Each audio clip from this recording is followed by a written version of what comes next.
Trampers will be able to access American TV star Matt Lauer's Hunter Valley station more easily after a new agreement. Lauer bought the lease for $13 million last year, and since then trampers have complained about not being allowed to travel across the station to the Hawea Conservation Park. Now Lauer's company has agreed to allow up to 6 four-wheel drives a day on the land. This is between December and April, but they have to pay $35. In July, Matt Lauer told Checkpoint there was no problem with access. His lawyer, Graham Todd, insists that's always been the case. Well, the access that is set out in the agreement that we've signed with the Department of Conservation is exactly what we've been providing since my client purchased the property and took ownership in March 2017.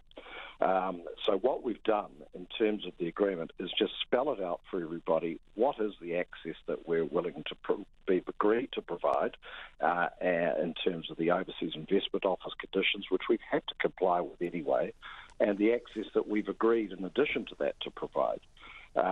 Walking Access Commission made an application to the Commissioner of Crown Lands for a public easement through the property, and they sought 100 vehicle movements per month. We've potentially allowed for 180 vehicle movements per month by limiting it to 6 vehicles per day. And the reason for that limitation is simply so that the amenity that people enjoy in there, the trampers and the fishermen, doesn't get destroyed by too many vehicles being on the property at one time. OK, so we're just going to clarify, of course, that that's between December and April, and of course that's obviously the period of the year, the season where you'd think there'd be more trampers and people in four-wheel drives wanting access. So now it's up to 6 four-wheel drive vehicles a day. They have to pay $35 each too, and that obviously goes towards the maintenance of the interior roads there. So what was the situation before we had this big dispute? Was it up to 6 vehicles a day, or was it something else?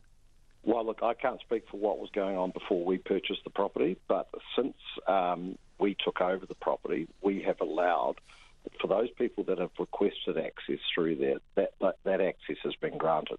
In fact, we have never had, nor has DOC or Walking Access Commission, Federated Mountain Clubs, or anybody been able to tell us one person who has been ever denied access to Hunter Valley Station.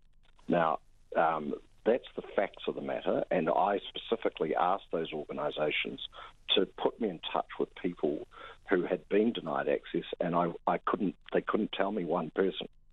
So what we've done is, yes, you're right, we've asked for a $35 fee towards the maintenance of the track. The maintenance for this year, so you know, was in excess of $50,000 to maintain this track, and that has only primarily been for farming and fishermen's access. The track crosses a number of creeks before it actually gets to the Hunter Valley, the Hunter River, and often those creeks are washed out numerous times a year, and they affect the track. So what are you spending $50,000 on? Is it workers to come in and actually fix the track and connect it all back up again over the river? Maintain the track, and the access to and the exits from the creek, where the creeks where they have to be forded. And of course, this isn't your the property of your client is not just a walk-through. It's a station.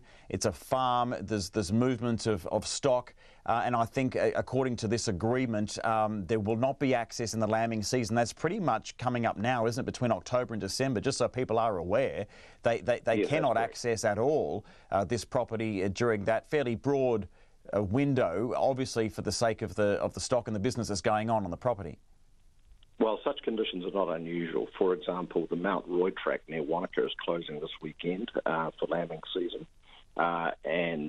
So that's just one of the things that people tend to accept when we're talking about, like you say, access to a private high country station. And this is accentuated in this particular situation with Hunter Valley Station. It has the longest lake frontage and river frontage in New Zealand.